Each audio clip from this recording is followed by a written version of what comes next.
신장 기능이 약하신 분들은 칼륨을 과다하게 섭취가 될 때는 문제가 될 수가 있어요. 칼륨이 신장에 부담을 줘서 부종이나 혈압 상승 등의 문제가 발생할 수 있기 때문인데, 특히 소화 기능이 약한 분들, 위장이 약한 분들, 위장에 민감하신 분들은 껍질이 소화되지 않거나 불편감을 느낄 수가 있는데, 단호박의 효능 100%로 섭취하는 방법 지금 바로 소개해 드릴게요. 첫 번째는 침침한 눈이 밝아지고 뱃살이 쏙 빠지려면 단호박을 이렇게 드셔야 됩니다. 호박이 넝쿨째 굴러 떨어졌다 라는 표현 굉장히 많이들 들어보셨죠? 큰 힘을 들이지 않으면서 우연하게 좋은 일이 생기거나 큰 성과를 거둘 때 이런 속담이 쓰이죠. 옛부터 단호박 자체는 그 자체로 맛있고 영양가가 풍부한 식품으로 굉장히 많은 사랑을 받아온 채소예요. 이 맛있는 단호박이 우리의 건강에 다양한 효능을 제공하는 사실도 여러분들도 많이 아실 거예요. 단호박의 효능, 그리고 단호박에 대한 건강한 삶을 사는 데 도움이 되는 정보들 우리 한번 같이 알아볼게요. 단호박은 맛도 좋고 건강에 굉장히 많은 효능을 가지고 있는 정말 훌륭한 식품이에요. 이런 단호박의 놀라운 효능 5가지를 제가 지금 바로 알려드릴게요. 첫 번째 효능은 심혈관 건강 개선이에요. 단호박에는 불포화 지방산과 식이섬유가 풍부하게 들어있는데, 이런 성분이 우리 콜레스테롤 수치도 조절해주고 혈액순환도 원활하게 도와줘요. 또 이 불포화 지방산은 체내에 축적된 나쁜 콜레스테롤도 감소시키고 혈관벽도 건강하게 유지하는 데에도 효과가 있어요. 칼륨은 또 혈압 조절에도 굉장히 효과적이죠. 나트륨의 작용도 중화시키고 혈압 상승도 도움을 주고. 그래서 이 칼륨이 풍부한 단호박은 고혈압 예방이나 관리에 굉장히 도움을 줄 수 있는 식품이기도 해요. 평소에 심혈관 질환이 걱정되거나 고혈압을 관리하고자 하는 분들한테는 단호박이 매우 좋은 식품인데, 단호박을 자주 섭취하게 되면 혈액순환도 개선되고 혈압이 안정적으로 되고 심장 질환 예방에도 매우 효과적이기 때문에 이 심혈관 건강을 지키는 데는 굉장히 큰 도움이 돼요. 심혈관 건강 이제부터는 단호박으로 한번 예방해 보세요. 단호박의 두 번째 효능은 다이어트에 효과가 좋다는 거예요. 단호박은 저칼로리 식품이고 다이어트를 할 때 섭취하면 굉장히 좋은 음식인데, 단호박이 가지고 있는 열량은 100g당 약 40에서 50칼로리 정도밖에 안 되는데, 보통 다이어트 하실 때 고구마 많이들 드시잖아요. 고구마가 갖고 있는 열량은 100g당 약 85에서 110칼로리라고 해요. 단호박의 칼로리는 고구마의 반도 안 돼요. 그래서 단호박은 다이어트 할 때 칼로리 걱정 없이 먹을 수 있는 식품 중에 하나인데, 거기다가 이 식이섬유도 풍부해서 포만감도 오래 유지시켜줘요. 이러한 특징 때문에 간식 대신 단호박을 드시면 과식도 방지할 수 있고 우리 체중 조절에도 효과적이에요. 또한 단호박의 식이섬유는 소화가 잘 되지 않아서 장에서 천천히 흡수가 되기 때문에 혈당 조절에도 굉장히 유익한데, 급격한 혈당 상승도 막아주고 다이어트 중에서도 혈당이 급격히 떨어지지 않게 도와줘요. 또 다이어트 중에 발생할 수 있는 변비까지 예방해 줄 수가 있기 때문에 체중 감량을 도울 뿐 아니라 우리 장 건강도 함께 챙길 수가 있겠죠. 다이어트 중이라면 단호박 간식이나 식사 대용으로도 한번 활용해 보세요. 맛도 좋고 영양도 풍부한 최고의 다이어트 식품이에요. 단호박의 세 번째 효능은 바로 눈 건강에 도움이 된다는 점이에요. 단호박은 당근과 마찬가지로 비타민 A와 베타카로틴이 굉장히 풍부하게 들어있는데, 두 성분은 우리 눈의 건강을 지키는데 굉장히 중요한 역할을 해요. 비타민 A는 눈의 망막을 건강하게 유지하는 데 도움을 주고 시력 저하도 예방하는 데 굉장히 효과적이에요. 특히 야맹증 예방에도 도움을 줄 수가 있고, 이 베타카로틴은 강력한 항산화 작용도 같이 해서 우리 눈의 피로도 덜어줘요. 근데 노화를 늦추는 데도 도움을 줄 수가 있겠죠. 혹시 하루 종일 스마트폰을 보고 모니터를 많이 보고 계시지 않으세요? 화면을 계속 들여다보는 현대인들한테는 단호박에 들어있는 비타민 A, 특히 중요한 영양소라고 할 수 있는데, 눈이 피로하거나 건조감을 느끼시는 분들한테는 단호박은 자연적인 해결책이 또 될 수가 있어요. 단호박을 섭취하면 눈 건강도 지키고 나이가 들면서 생길 수 있는 시력 저하나 노화 방지에도 도움을 줄 수 있는 식품이에요. 단호박은 정말 건강에 많은 이점이 있는 식품이죠. 단호박의 놀라운 효능 네 번째는 면역력 강화죠. 단호박에는 비타민 C와 아연이 풍부하게 들어있죠. 비타민 C는 면역세포를 활성화시켜서 감염 예방에 큰 도움을 주고, 아연은 또 백혈구의 생성도 돕고 체내에서 염증 반응도 조절하고, 단호박은 면역력도 길러주는 성분도 들어있다. 이렇게 알고 계시면 되는데, 겨울이나 특히 환절기, 감기나 독감 예방을 위해서도 면역력 증가도 원하시면 단호박을 또 꾸준히 섭취하는 게 굉장히 좋은 식습관이 되겠죠. 또 자주 피로감을 느끼거나 감기나 이런 데 쉽게 노출되시는 분, 단호박이 아주 좋은 식품이라는 거 알고 계시면 분명 도움이 되실 거예요. 단호박의 5번째 효능은 부종과 붓기를 개선하는 데 도움을 주는 거예요. 붓기에 호박이 좋다는 거 모르시는 분들 없을 거예요. 우리가 수술이나 시술을 받고 얼굴이 부을 때 약국만 가더라도 단호박즙 파시는 것도 많이 보셨을 거예요. 단호박에는 칼륨이 풍부하다고 말씀드렸는데 이 칼륨은 우리 몸에 있는 나트륨과 균형을 맞추고 몸 안에 불필요한 수분을 배출하는 역할을 해요. 그래서 부종도 완화하고 몸의 붓기도 개선하는 데 굉장히 효과적인데 특히 평소에 손이나 발이나 얼굴 등이 자주 부으시는 분들한테는 단호박을 섭취하면 체내 나트륨 농도도 조절해줘서 불필요한 수분이 빠져나가면서 붓기가 자연스럽게 완화가 될 수 있어요. 이렇게 효능이 많은 단호박을 어떻게 섭취하느냐에 따라 그 효과가 달라질 수 있다는 사실 이제는 알고 계시죠? 섭취 방법에 따라 효능의 50%만 섭취하게 될 수도 있고 100%로도 바뀔 수가 있어요. 단호박의 효능 100%로 섭취하는 방법 지금 바로 소개해 드릴게요.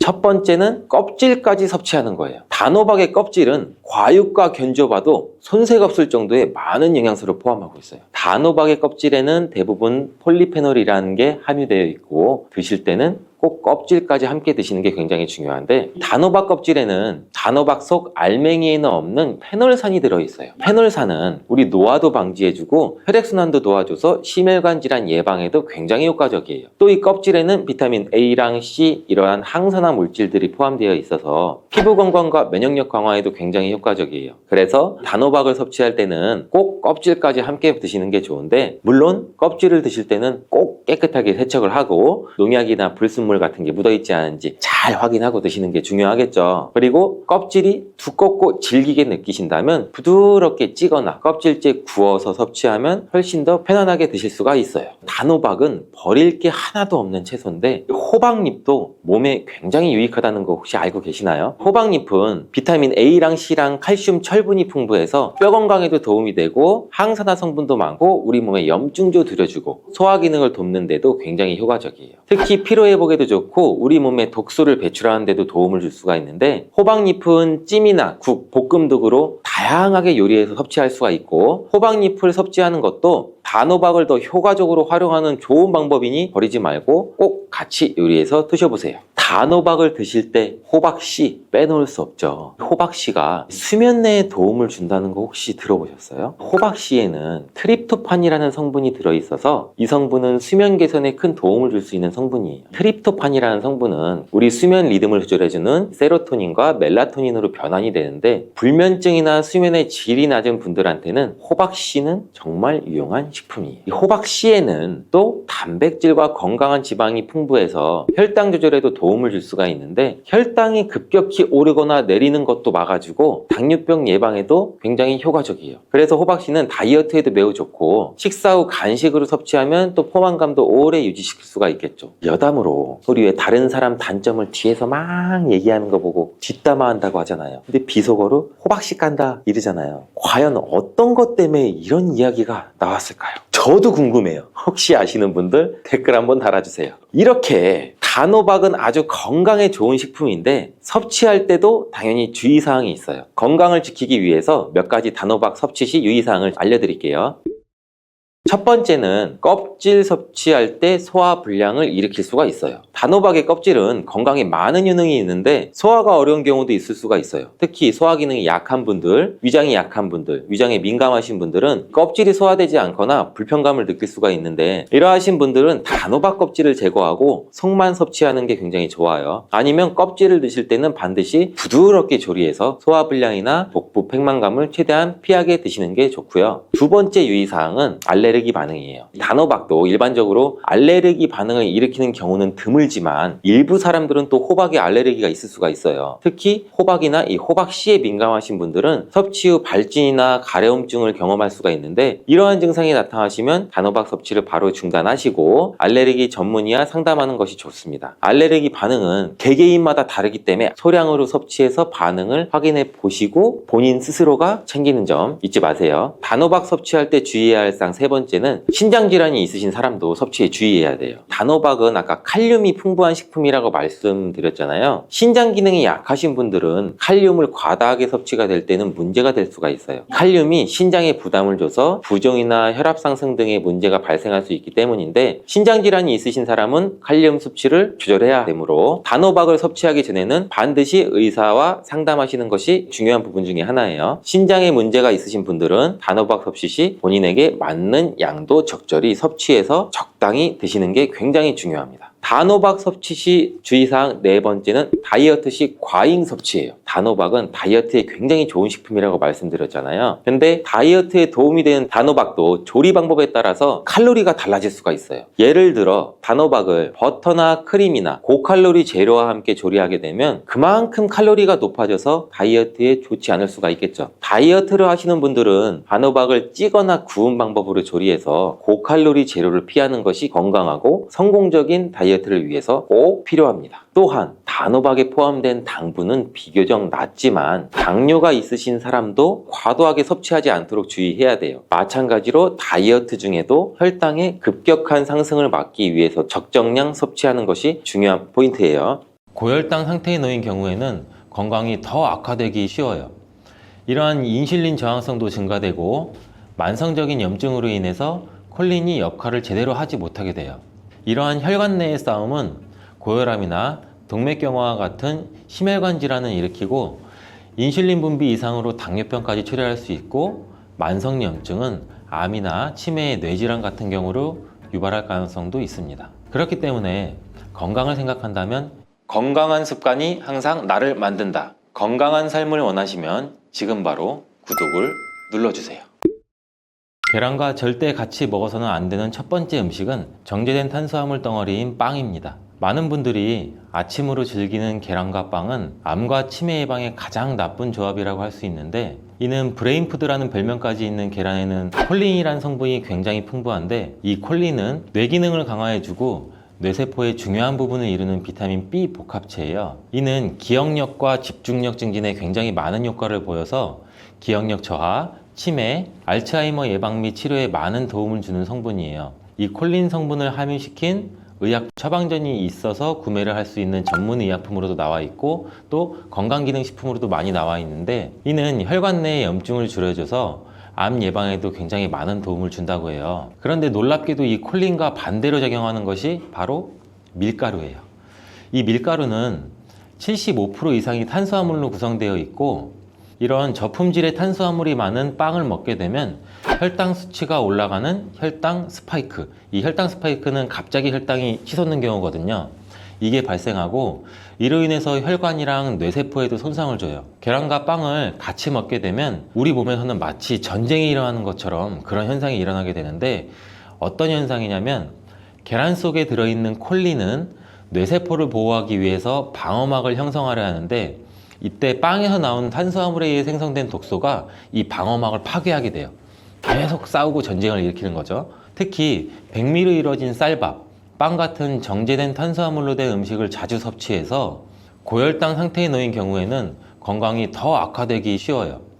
이러한 인슐린 저항성도 증가되고 만성적인 염증으로 인해서 콜린이 역할을 제대로 하지 못하게 돼요.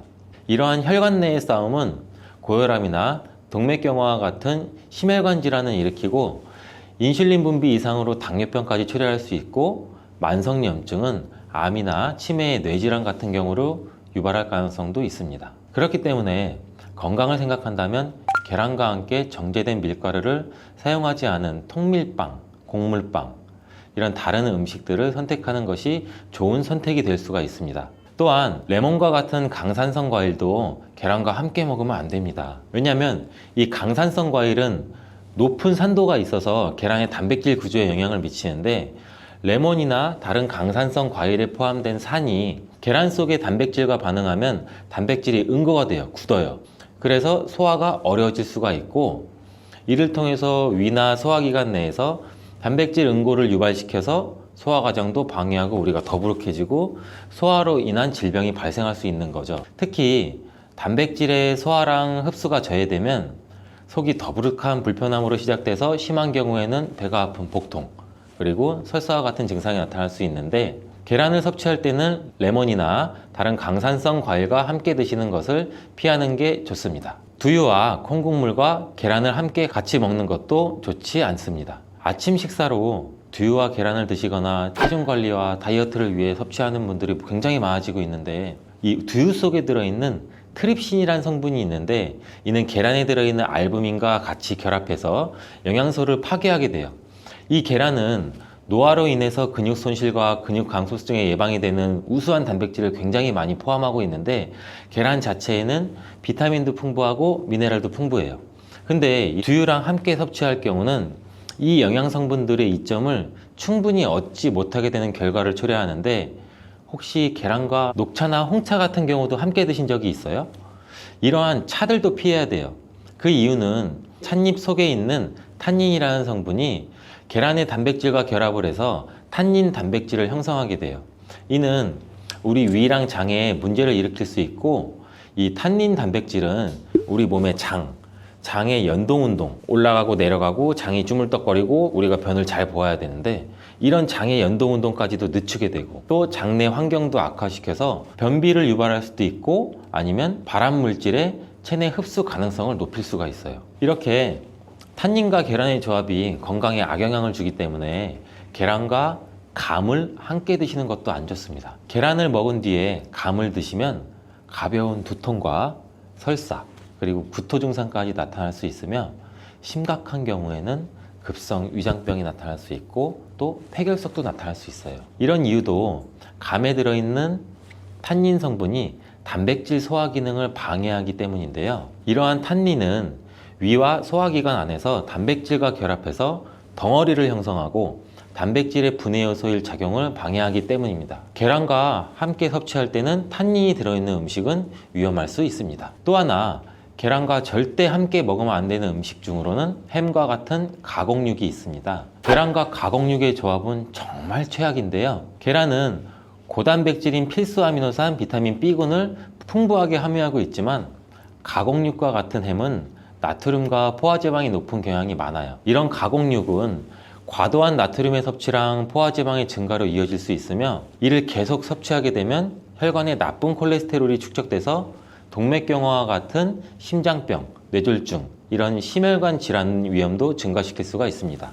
또한 가공육에 포함된 첨가물과 방부제는 소화를 방해하고 장내 환경에 안 좋은 영향도 미칠 수가 있고, 계란을 드시는 것을 꺼려 하시는 분들은 계란이 콜레스테롤 수치를 올려서 우리 몸의 건강에 해롭다고 생각하시는 분들도 굉장히 많은데, 이 생각이 틀렸다는 것을 제가 알려드릴게요. 유독 계란이 콜레스테롤을 높여서 성인병을 유발하는 주범인 듯한 이야기는 왜 생길 걸까요, 도대체? 콜레스테롤이 함유된 식품은 계란 말고도 정말 많은데, 그 이유는 계란 한 알에 들어있는 콜레스테롤 양이 사람이 하루 섭취해야 할 콜레스테롤 양의 65%나 되기 때문입니다. 콜레스테롤 양만 따지면 계란 하나를 먹었다면 콜레스테롤이 든 다른 음식은 무조건 피하셔야 돼요.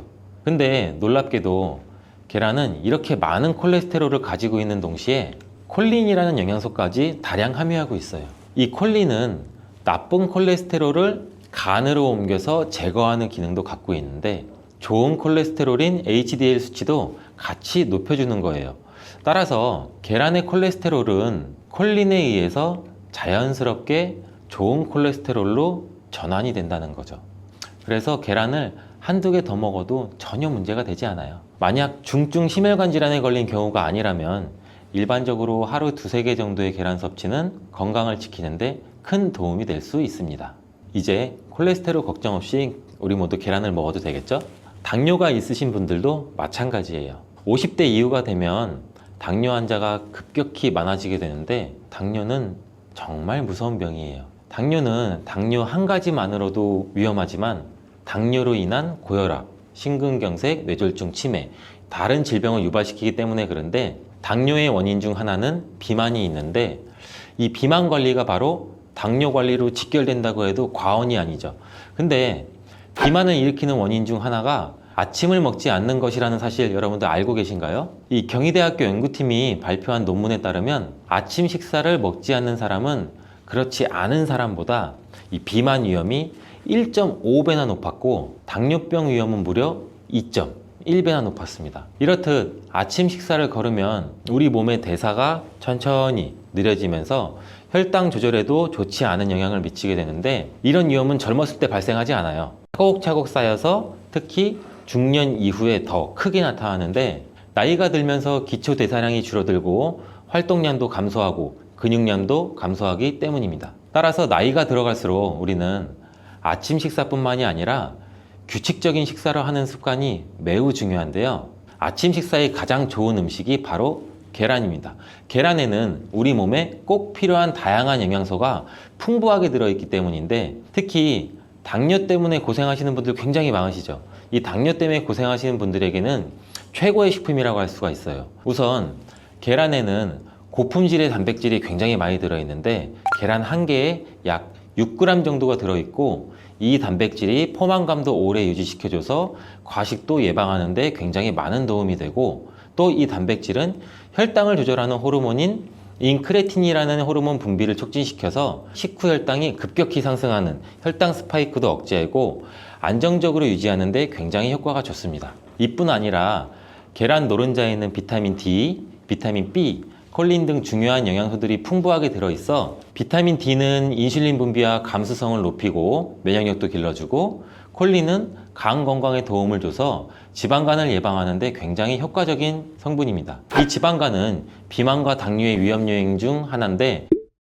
이렇게 좋은 계란도 함께 먹으면 우리 몸에 보약이 되는 굉장히 좋은 음식들이 있는데, 더욱 풍부한 영양을 섭취할 수 있고 당뇨와 비만 관리에도 도움이 되는 음식들이 있어요. 계란과 토마토는 빼놓을 수 없는 최고의 음식 궁합입니다. 계란과 토마토, 이 둘의 궁합은 영양학적으로만 보더라도 굉장히 이상적이에요. 계란은 아까 말씀드렸듯이 단백질, 비타민 B군, 그리고 필수 아미노산을 굉장히 많이 함유하고 있는데, 한편 토마토는 우리가 흔히들 많이 알고 계시죠. 비타민 C, 그리고 항산화 물질인 라이코펜을 굉장히 많이 함유하고 있어요. 그래서 이들이 만날 때 서로의 영양적 가치가 굉장히 배가 되는 거죠. 토마토 속의 라이코펜은 지방에 용해되기 때문에 계란과 같이 먹을 때 그 흡수율이 굉장히 높아지는데, 이러한 조합은 우리 심혈관 건강을 지키고 면역력을 높이는 데 아주 효과적이고, 토마토에 들어있는 비타민 C는 계란에 들어있는 철분의 흡수를 돕기 때문에 빈혈 예방에도 굉장히 좋습니다.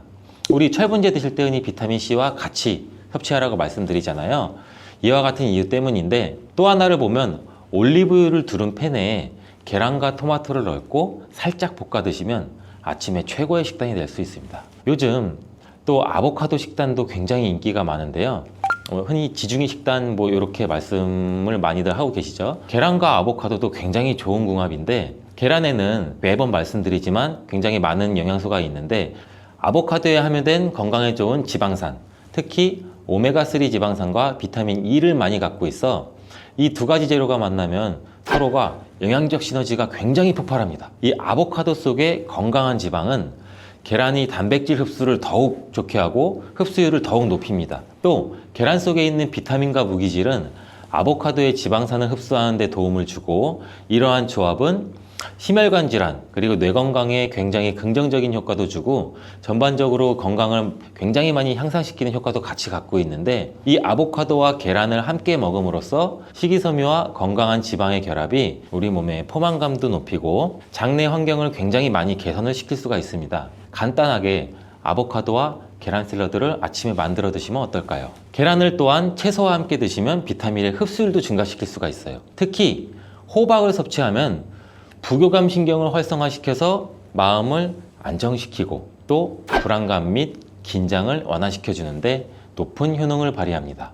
스트레스는 만병의 근원이라고 하는데, 이 계란과 호박을 함께 드시면 스트레스는 물론 몸의 피로도 같이 줄여주기 때문에 비타민 A와 베타카로틴이 많은 호박을 섭취하면 또 눈 건강에도 굉장히 유익하다고 합니다. 계란에 함유된 루테인과 지아자틴과 같은 카로티노이드 성분과 함께 작용하여 강력한 항산화 효과를 발휘하고 망막을 보호하고 황반색소 밀도도 유지시키고 녹내장 또 퇴행성 안구 질환의 발병률도 낮춰줄 수 있습니다.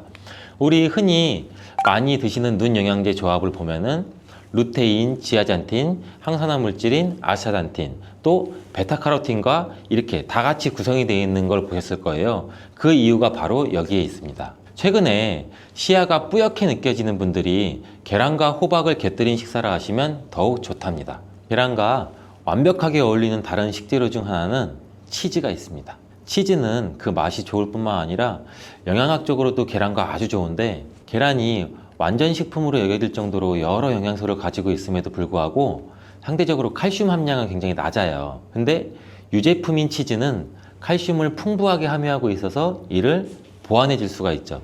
특히 유제품 중에서는 치즈는 계란과 굉장히 잘 어울리는데, 치즈는 발효된 우유에서 만들어지면서 그 발효 과정에서 유산균이 작용해 단백질 함량이 감소해서 과다한 단백질의 섭취를 피하면서도 서로 영양적 혜택을 굉장히 많이 보완할 수가 있어요. 이 사과도 계란과 정말 잘 어울리는 식품인데, 다양한 영양소가 계란에 굉장히 균형 있게 포함되어 있는데, 이 비타민 C와 식이섬유가 상대적으로 적은 편이라는 점에서 사과가 이를 완벽하게 보완해 줄 수가 있어요. 사과는 비타민과 식이섬유가 많아서 장 기능을 활성화하고 배변을 원활하게 하는 데 기여할 뿐만 아니라 혈관에 누적된 해로운 콜레스테롤도 없애 동맥경화, 심장질환, 뇌졸중 등 심혈관 질환을 예방하는 데 도움을 많이 줘요. 특히 단백질 소화에 매우 이롭다는 점에서 계란 섭취 후 소화가 약간 더부룩하게 느껴지시는 분들이라면 이때 사과를 드신다면 소화액 분비를 촉진시켜서 소화를 도움을 줄 수 있습니다. 오늘도 똑똑하고 건강한 식습관을 위해 노력해보면 어떠신가요? 건강한 습관이 나를 만든다. 잊지 않기를 바라겠습니다.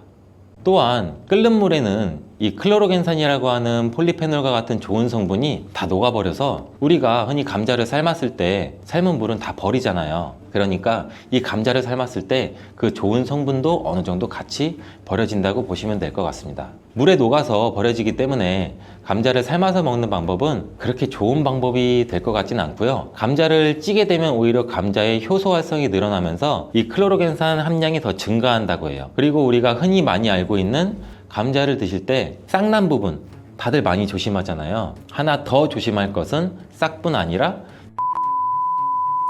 건강한 습관이 항상 나를 만든다. 건강한 삶을 원하시면 지금 바로 구독을 눌러주세요. 삶아 먹고 데쳐 먹고 쪄 먹고 볶아 먹고 전으로 부쳐 먹고 정말 다양하게 먹는 채소가 바로 감자인데요. 건강에 좋은 감자도 잘 알고 드셔야겠죠. 먼저 감자를 드실 때 어떤 거와 함께 먹으면 안 되고 주의해야 될 점은 무엇이 있을까요? 감자는 바나나와 함께 드시면 안 됩니다. 그 이유를 한번 알아볼까요? 바나나는 칼륨과 다양한 영양 성분 그리고 식이섬유가 풍부해 에너지 공급과 다이어트에 좋기로 소문났는데요. 감자와 절대 함께 먹으면 안 된다니 정말 생각도 못하지 않나요?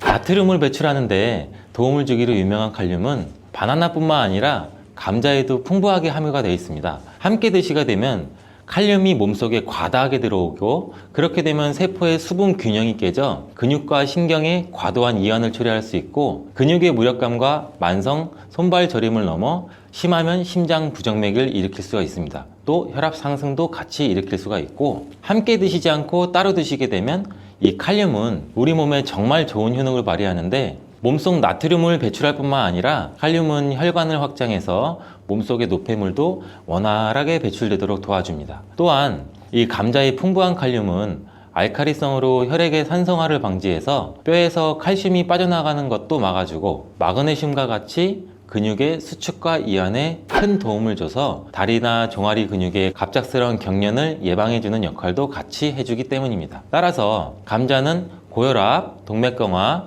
뇌졸중 이러한 심혈관 질환뿐만 아니라 뼈와 근육의 건강에도 많은 도움을 주기 때문에 정말 다양하게 조리해서 맛있게 드실 수가 있습니다. 근데 여기서 우리가 조리할 때 주의할 점도 있어요. 바로 감자전이나 감자튀김은 우리 몸에 독이 될 수 있다는 것입니다. 감자튀김이나 감자전 굉장히 맛있죠. 정말 맛있죠? 케찹에 찍어 먹고 마요네즈에 찍어 먹고. 근데 이러한 감자전이나 감자튀김이 칼로리가 굉장히 높고 비만과 심혈관 질환을 유발할 수 있는 이 트랜스 지방이 굉장히 많이 포함되어 있어서 건강에 해롭다는 사실은 굉장히 많이 들어보셨을 거예요. 이 감자를 튀기게 되면 아크릴 아마이드라는 유해 물질이 굉장히 많이 발생하게 됩니다. 튀긴 감자 굉장히 맛있는데 감자와 고구마와 같이 이러한 탄수화물이 많은 식품을 굉장히 높은 온도로 굽거나 튀길 때 생성되는 이 아크릴 아마이드는 암을 유발하고 뇌신경의 단백질을 손상시켜 알츠하이머성 치매, 파킨슨병의 위험을 증가시킨다고도 알려져 있습니다. 이러한 이유로 아크릴아마이드는 세계보건기구와 국제암연구소에서 유해물질로 지정된 매우 위험한 물질인데, 이런 위험한 물질을 굳이 일부러 만들어 먹을 필요는 없겠죠. 그렇다면 튀김 말고 어떻게 먹어야 되나? 감자를 삶아서 소금이나 설탕을 찍어 먹는 것, 이것 또한 좋아하시는 분들 굉장히 많을 거예요. 근데 물속에 넣어서 삶는 것보다는 감자는 찜기에 쪄서 드시는 게 굉장히 좋습니다. 감자에는 클로로겐산이라고 하는 폴리페놀 성분이 다량 함유가 되어 있는데, 이 폴리페놀 성분이 특히 좋은 기능을 굉장히 많이 해요. 이 폴리페놀은 항암 효과가 있고 항산화 작용도 굉장히 강력하기 때문에 세포의 손상을 방지하고 세포의 변형도 방지해주는 기능이 있어 항암 작용도 있다라고 알려져 있고, 이 클로로겐산이 심장질환의 위험성 정도도 감소시켜 줄 수 있습니다. 그리고 피부 건강에도 감자가 도움이 될 수 있는데, 이는 과산화지질을 방지해주는 기능도 있습니다. 지질, 지방, 기름이 과산화되는 것을 방지하기 때문에 특히 피부주름, 피부 노화, 여러분들 굉장히 많이 심각하게 생각하시고 계시잖아요. 우리 주름만 없어도, 피부가 노화가 안 돼도 이 탱탱한 살도 유지할 수 있을 텐데, 이거를 막아주는데 감자의 클로로겐산이 굉장히 많은 도움이 될 수가 있습니다. 그리고 다이어트에도 도움이 될 수가 있는데, 이 체지방을 분해해주는 효과도 있습니다. 이 클로로겐산이 지방을 분해하기 때문에 비만 방지와 다이어트에 도움이 될 수가 있고, 또한 혈당 관리에도 도움이 될 수가 있습니다. 혈당이 급격하게 올라가는 것을 이 클로로겐산이 막아주는 기능이 있기 때문에 당뇨 예방과 혈당 관리에도 도움이 될 수가 있습니다. 근데 이 클로로겐산이 감자의 속살에 있는 게 아니고 감자의 껍질에 많이 들어가 있는데요. 이 감자 껍질 1g당 클로로겐산이 1mg이 들어가 있습니다. 따라서 우리가 감자를 드실 때 감자 껍질을 잘 닦아서 감자 껍질도 같이 함께 드시는 게 더욱 좋습니다. 감자를 조리할 때 클로로겐산의 함량이 변화가 될 수도 있는데, 이는 생감자 껍질 1g에 아까 클로로겐산 1mg이 들어가 있다고 제가 말씀드렸죠. 이게 감자를 삶았을 때는 클로로겐산이 1mg에서 0.6mg로 감소하고, 또 오히려 찜기에 쪘을 때는 이 클로로겐산 함량이 1.6mg 정도로 높게 변형이 되고, 또 구웠을 때는 가장 낮게 0.2mg 정도 그램밖에 들어있지 않습니다. 또한 끓는 물에는 이 클로로겐산이라고 하는 폴리페놀과 같은 좋은 성분이 다 녹아버려서 우리가 흔히 감자를 삶았을 때 삶은 물은 다 버리잖아요. 그러니까 이 감자를 삶았을 때 그 좋은 성분도 어느 정도 같이 버려진다고 보시면 될 것 같습니다. 물에 녹아서 버려지기 때문에 감자를 삶아서 먹는 방법은 그렇게 좋은 방법이 될 것 같지는 않고요. 감자를 찌게 되면 오히려 감자의 효소 활성이 늘어나면서 이 클로로겐산 함량이 더 증가한다고 해요. 그리고 우리가 흔히 많이 알고 있는 감자를 드실 때 싹난 부분 다들 많이 조심하잖아요. 하나 더 조심할 것은 싹뿐 아니라 이 녹색으로 변한 감자입니다. 감자 싹에는 솔라닌이라고 하는 독성 물질이 포함되어 있는데, 이거는 섭취해서 안 된다는 건 이미 모두 잘 알고 계시잖아요. 근데 감자가 녹색으로 변한 거 역시 솔라닌 함량이 증가했기 때문에 섭취하지 않는 것이 좋습니다. 솔라닌은 감자와 같은 가지과 생물이 이 스스로를 방어하기 위해서 생성하는 천연 살충제라고 보시면 돼요. 이 솔라닌은 독성이 굉장히 강해서 소량 섭취만으로도 이 두통이나 복통이나 구토, 식중독 증상과 같은 것을 유발할 수 있으며, 과도한 섭취는 호흡곤란까지 초래해서 매우 위험할 수 있어요. 뜨거운 열로 조리해서 우리는 솔라닌을 제거할 거야, 이렇게 생각하시는 분들이 굉장히 많은데, 이 솔라닌은 285도 이상으로 가열해야만 분해가 되므로 100도씨에 물러는 아무리 삶아도 이 솔라닌 독소는 없어지지 않습니다. 이러한 솔라닌은 햇빛에 노출될수록 솔라닌의 생성이 굉장히 빨라져 감자는 어두운 곳에 보관하고, 싹이 난 감자뿐만 아니라 초록색으로 변한 감자도 반드시 패기 바랍니다. 여기서 감자를 보관할 때 간단한 팁을 알려드리면, 보관하실 때 감자를 사과와 함께 두시면 사과에서 발생하는 이 에틸렌 가스가 감자에 싹이 나는 것을 억제해줘서 감자를 더 오래 신선하게 보관할 수 있습니다. 자, 그럼 감자 요리를 할 때 버터에 굽고 치즈를 올려 드시면 맛있잖아요. 아, 벌써 군침이 도는데, 근데 이러한 버터랑 치즈가 문제가 될 수가 있어요. 그 맛으로만 본다면 감자와 치즈, 버터의 만남은 최고의 풍미를 자랑하는데 건강에는 최악이랍니다.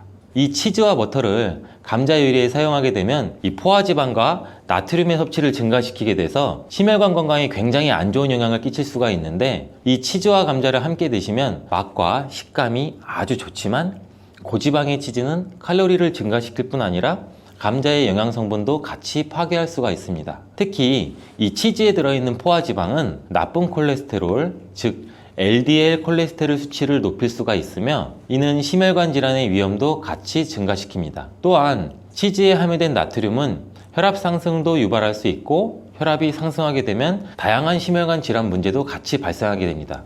따라서 저지방 또는 무지방 치즈를 선택해서 같이 곁들여 드시길 바라겠습니다. 감자와 궁합이 잘 맞는 음식에는 무엇이 있을까요? 자, 삶은 감자를 먹다 보면 우리 목 막히잖아요. 이때 우유 드시는 분들 굉장히 많으시죠. 저도 어렸을 때 감자를 설탕에 찍어 먹거나 소금에 찍어 먹고 있으면 엄마 목말라! 엄마가 물을 안 줘요. 왜 물을 안 줘? 근데 그때 엄마는 우유를 주셨어요. 저희 부모님은. 어른들의 지혜가 굉장히 대단하다고 생각해요. 저는. 이때 우유를 드시면은 아주 잘 선택한 거예요. 감자를 먹게 되면 좋은 이유 중 하나는 풍부한 단백질을 섭취할 수 있다는 건데, 감자가 탄수화물 덩어리로 알려져 있는데 실제로는 고품질의 단백질도 함유하고 있어요. 이 감자의 단백질은 우유와 계란에 이어서 흡수율이 굉장히 높으며 콩보다 우수한 단백질로 여러 군데에서 평가받고 있습니다. 하지만 감자에는 비타민 A, 칼슘, 지방이 부족한데 우유가 감자의 부족한 영양 성분을 완벽하게 보충해줘요. 반면에는 우유에는 비타민 C가 부족한데 감자의 비타민 C가 풍부해서 서로의 궁합이 쿵짝쿵짝 굉장히 잘 맞는 거죠. 감자를 우유와 함께 갈아 마시거나 따뜻한 감자 스프를 만들어 드시는 것도 매우 좋습니다. 감자를 껍질째 조리해서 우유와 함께 드시면 혈당 상승 걱정 없이 우리 몸에 에너지와 영양을 충분하게 공급할 수 있습니다. 다음으로는 감자와 궁합이 잘 맞는 음식에 식초가 있습니다. 감자와 식초와의 조합은 매우 생소하지 않아요? 처음 들어보셨죠? 근데 감자에는 각종 비타민이 정말 많이 들어있는데 그 중에서도 특히 비타민 C가 풍부하게 많이 들어있어요. 감자 한 개에는 비타민 C 우리가 섭취하는 하루 권장 섭취량의 30% 이상이 들어있는데 사과보다 무려 3배나 많은 양이에요. 감자의 비타민 C는 이 스트레스 해소랑 강력한 항산화 작용을 해서 우리 몸의 면역력도 같이 강화시켜 주는데, 이 비타민 C는 콜라겐 조직도 같이 강화해 피부를 탄력 있게 유지해주고 노화 방지에도 도움을 줍니다. 비타민 C가 열과 산에 약한 것은 굉장히 많이 알고 계시죠? 근데 놀라운 사실은 감자의 비타민 C는 감자 전분으로 인해서 마치 보호막처럼 삥 둘러싸여 있는 것처럼 열에 의한 손상이 적다는 거예요. 따라서 이 감자는 열에 익혀도 이 비타민 C가 많이 파괴되는 것을 걱정하지 않으셔도 됩니다. 이 비타민 C는 산도가 높은 환경에서 더욱 잘 흡수되면서 감자 요리나 감자 샐러드를 하실 때는 식초나 레몬즙을 약간 뿌리면 이 비타민 C의 흡수율을 또 높일 수 있어요. 양파 또한 감자랑 함께 드시면 보약이 되는데, 이 감자가 위 건강에 좋다는 사실을 알고 계시나요? 그 이유는 바로 항염작용을 하는 폴리페놀과 아르기닌 성분 때문이에요. 이 성분들은 우리 몸의 위 벽을 보호하고 이 세포의 변형을 막아 염증도 감소시키면서 독소를 제거하는 역할도 같이 해요. 이뿐만 아니라 감자는 알카리성 식품으로 건강에 이로운 식품으로 손꼽히는데, 우리 몸이 산성화될 때 다양한 질병의 위험이 굉장히 높아져요. 특히 혈액 중에 산도가 올라가게 되면 염증이 발생하고 이 염증은 다양한 질환도 유발시키고 이 염증이 암과 다른 질병으로도 발전한 가능성이 있기 때문입니다. 그렇기 때문에 이 알카리 식품인 감자를 섭취를 해서 우리 몸을 중화시켜서 질병을 예방할 수도 있습니다. 양파는 감자와 마찬가지로 알카리성 음식으로 인정받아서 감자의 항염 및 항암 효과를 강화하는 뛰어난 시너지를 보여주는데, 이 혈관 청소부라고 불리는 양파는 혈관 벽을 강화시켜주고 염증도 효과적으로 제거해줍니다. 또한 감자에 포함된 비타민의 흡수율을 높여줘 감자의 효능도 극대화시켜줄 수 있습니다. 자, 감자와 같이 먹으면 좋은 음식 중 또 다른 한 가지는 토마토입니다. 이 토마토가 건강에 이로운 슈퍼푸드라는 사실은 여러분들 누구나 다 알고 계시잖아요. 이런 토마토는 감자와 함께 드시면 정말 보약과 같은 효능을 발휘하게 되는데요. 토마토와 감자를 함께 섭취하는 것은 항산화 물질과 비타민의 섭취를 증가시키며, 특히 토마토의 라이코펜과 감자의 비타민 C는 함께 작용해서 신체의 항산화 작용을 극대화시켜줍니다. 이 둘의 만남은 우리 면역 체계를 강화시켜주고 염증도 감소시켜서 전반적인 우리 몸의 건강을 증진하는 데 도움을 줄 수 있습니다. 이 토마토와 감자는 심혈관 건강을 강화하고 혈압을 조절하는 데 도움도 줄 수 있는데, 이 풍부한 섬유질과 항산화 물질은 장내 환경도 개선해 주기도 합니다. 또한 콩과 식물들도 감자와 함께 먹으면 정말 좋은데요. 이들은 함께 먹으면 균형 잡힌 영양 성분을 섭취하게 됩니다. 이 콩과 식물은 식물성 단백질, 섬유질, 철분, 마그네슘과 여러 비타민을 포함해서 심혈관을 건강하게 해주고 소화기관의 건강 개선과 혈당 조절에 훌륭한 효능을 발휘합니다. 따라서 당뇨병도 예방할 수 있고, 혈당을 조절해주면 혈관이 건강하게 유지되고, 혈관의 건강은 또 치매 예방에도 큰 역할을 해주는 거예요. 콩과 식물과 감자를 함께 섭취하는 것은 이 단백질과 필수 미네랄의 훌륭한 조합을 만들어주기도 해요. 포만감을 유지시켜주고 장기적인 에너지 공급도 지원하고, 감자의 복합 탄수화물과 잘 어울려 식후에 급격한 혈당 상승도 억제해줍니다. 오늘은 감자에 대해서 알아봤는데요. 오늘 저녁 반찬은 감자를 곁들여 먹는 것이 어떨까요? 건강한 습관이 나를 만든다. 기억하시고 오늘도 맛있는 호두와 같은 견과류는 지방이 많아서 산패가 쉽게 일어날 수가 있는데, 호두에 포함된 불포화 지방산은 산화가 되기 쉬워요. 산화가 진행되면 지방의 구조가 변형이 되고, 산화된 지방은 우리 몸에 염증을 일으키고 혈관에 손상도 줄 수 있는 그런 물질이죠. 이뿐 아니라 또 심혈관 질환까지 유발할 위험도 가지고 있고, 호두가 산패되면 아크릴아마이드라고 하는 유해 물질이 생성될 수 있는데, 이 물질은 발암 물질이죠. 이렇게 산패된 호두를 장기적으로 섭취할 때는 암에 대한 위험성도 증가시킬 수가 있어요. 그럼 산패돼서 변질이 일어난 호두는 어떻게 알 수 있을까요? 고소한 호두 좋아하시는 분들 굉장히 많으시죠. 호두는 그 자체로도 훌륭한 간식이지만, 저는 달달하게 졸여진 호두강정이나 제과점에서 파는 호두과일을 커피랑 먹는 것을 좋아하는데, 이렇게 맛도 좋고 건강에 이롭다고 잘 알려진 호두, 그냥 막연하게 몸에 좋다고만 알고 있지 않으세요? 호두는 견과류의 일종으로 기원전 7000년 전 고대 인류가 친숙하게 섭취해온 식품이라고 해요. 인류가 이렇게 오래전부터 호두를 섭취해왔다니, 아주 옛날부터 인류에게 많은 영양소를 적용해준 식품이에요. 호두에는 단백질이나 비타민이나 미네랄 등 여러 가지 영양소가 풍부하게 들어있는데, 이렇게 풍부한 영양소가 함유된 호두가주는 우리 몸에 이로운 점 바로 알려드릴게요.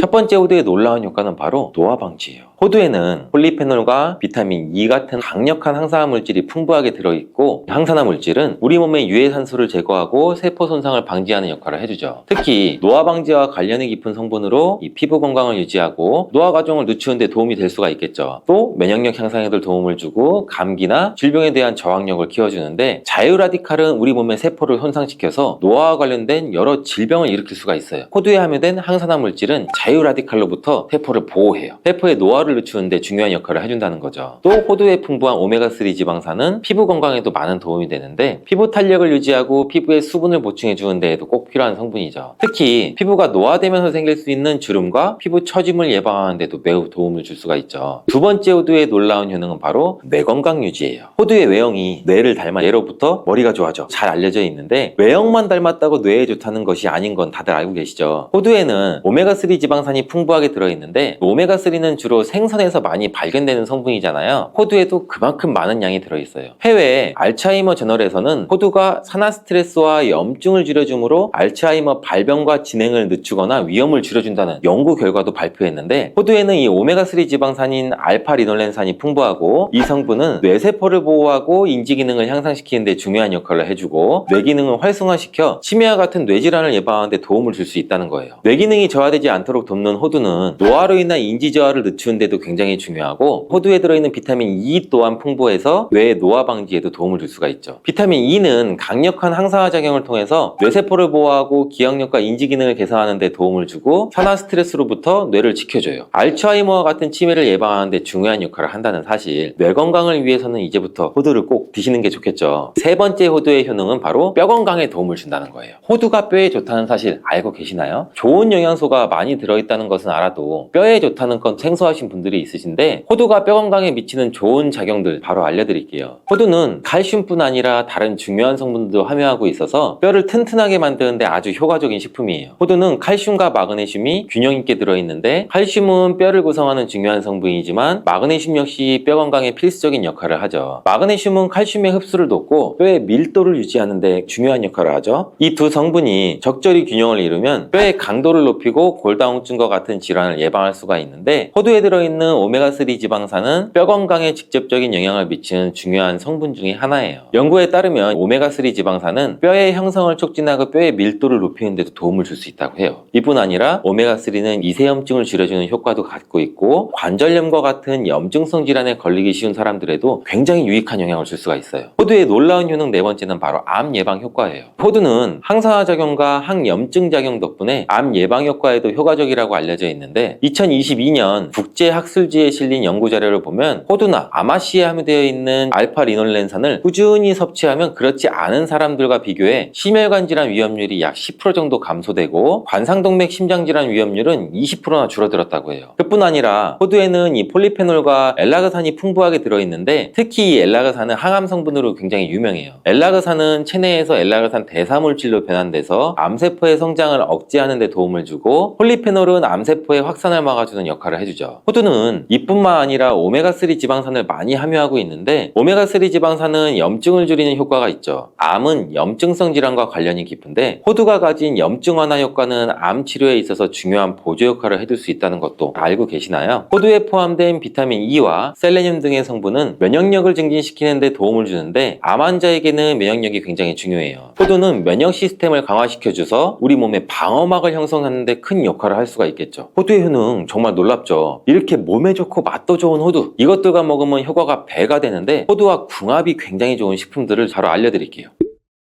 첫 번째는 요거트예요. 요즘 들어 그릭 요거트나 프로바이오틱스 같은 단어들 접해보셨잖아요. 요거트에는 단백질, 칼슘, 프로바이오틱스 등의 영양소가 풍부하게 함유되어 있는데 호두에는 건강한 지방, 단백질, 식이섬유, 비타민, 미네랄 등등이 풍부하죠. 두 가지를 함께 섭취하면 영양소 조합을 통해서 다양한 영양소를 한 번에 섭취할 수 있어요. 요거트에 함유된 프로바이오틱스는 우리 장내 유익한 세균을 증식시키고 장 건강을 촉진하는 데도 도움을 줄 수가 있겠죠. 또 호두의 지방은 프로바이오틱스의 효능을 더욱 향상시켜 장 건강에 도움을 주고 오메가3의 지방산과 같은 건강한 지방산을 요거트와 함께 섭취하면 호두의 지방이 소화와 흡수를 도와서 영양소의 흡수를 향상시킬 수 있다는 것도 꼭 잊지 말아주세요. 그리고 영양분뿐만 아니라 호두의 고소와 크리미한 식감과 요거트의 부드럽고 상큼한 맛은 잘 어울려요. 함께 섭취하시면 맛과 식감의 조화를 즐길 수가 있죠. 그러니 이제부터 요거트를 드실 때 호두와 함께 드시는 것도 추천드릴게요. 두 번째 호두와 환상의 궁합의 음식은 바로 바나나예요. 바나나는 호두와 함께 섭취하면 영양소의 균형을 맞출 수 있다는 사실 알고 계신가요? 바나나는 탄수화물과 천연당과 풍부한 식이섬유를 함유하고 있다고 잘 알려져 있는데 뿐만 아니라 바나나의 당은 호두 대비 신체에 더 빠르게 에너지를 공급해 준다고 해요. 호두에는 건강한 지방과 단백질이 풍부하게 함유가 되어 있다는 거 이제 잘 알고 계시잖아요. 이 성분들은 신체의 에너지를 지속적으로 유지하는 데 도움을 줘요. 그래서 바나나와 호두 이 두 가지를 함께 섭취하면 서로 보완적인 영양소를 한 번에 섭취할 수 있고 영양소의 흡수 또한 더 쉽고 오랫동안 지속이 되도록 도와준다는 거죠. 영양뿐 아니라 호두의 식감과 바나나의 부드럽고 달콤한 맛은 잘 어우러지는데 함께 갈아서 스무디로 한번 섭취해보세요. 달달한 바나나의 맛과 호두의 고소한 향이 의외로 조화로워서 맛과 식감, 영양소까지 한 번에 즐길 수가 있어요. 이렇게 고소하고 맛도 좋고 몸에도 정말 좋은 호두, 그렇다고 해서 너무 과하게 섭취해도 안 좋다는 사실. 호두는 건강에 매우 좋은 식품이지만 모든 식품들이 그러하듯이 호두도 적정량을 섭취해야 되는데 과연 하루에 얼마나 먹어야 되는지, 몸에 좋은 호두를 잘못된 방법으로 섭취하면 몸에 치명적인 독이 될 수 있다는 사실. 호두 섭취 시 주의할 점을 제가 바로 알려드릴게요.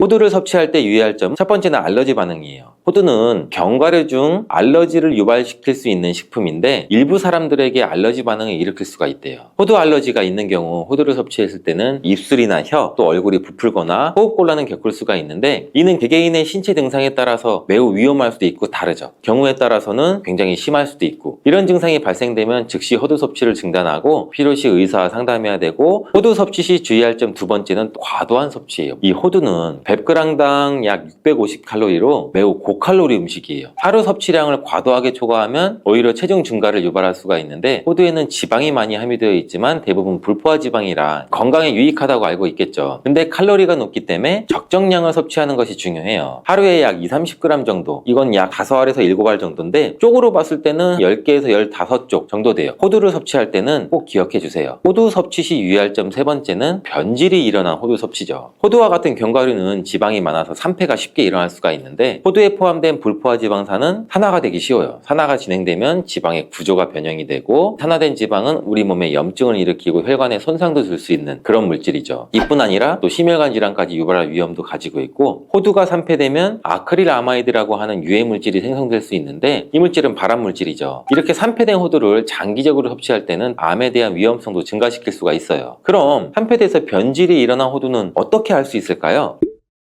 이러한 호두를 구분하는 방법은 먼저 색상을 보는 거예요. 신선한 호두는 갈색이나 황금빛을 띠는데, 산패된 호두는 색이 어둡게 변하고 부패한 느낌이 들어요. 또 산패된 호두는 비린내나 신내가 날 수 있고, 신선한 호두는 자연스러운 고소한 향이 나요. 또한 맛도 다른데, 신선한 호두는 말 그대로 고소한 맛인 반면, 산패된 호두는 씁쓸하거나 오래된 기름향이 나죠. 썩은 것 같이 불쾌한 맛이 날 수가 있겠죠. 신선한 호두를 골랐다면 산패되지 않게 보관 방법도 중요한데, 호두는 잘못 보관하면 쉽게 산패되기 때문에 주의가 필요해요. 호두는 원래의 껍질을 유지하는 것이 좋은데, 껍질을 벗기지 않고 보관하면 외부에서의 영향이 미치는 걸 줄일 수가 있어 오랫동안 신선하게 유지가 되는데, 하지만 호두를 먹을 때마다 까야 되는 이 번거로움이 있잖아요. 이미 까진 호두를 많이 구입하시잖아요. 이런 호두는 공기와 빛에 노출되면 산패가 촉진되기 때문에 공기와의 접촉을 최소화해서 밀봉할 수 있는 용기에 담아 보관하거나 진공이나 밀봉팩을 사용하는 것이 좋아요. 호두는 온도와 습도에 민감해서 서늘한 냉장고에 보관하는 것이 가장 좋고, 이미 껍질을 벗긴 호두는 쉽게 산패할 수 있으니 냉장 보관 필수적이라는 거 잊지 마세요.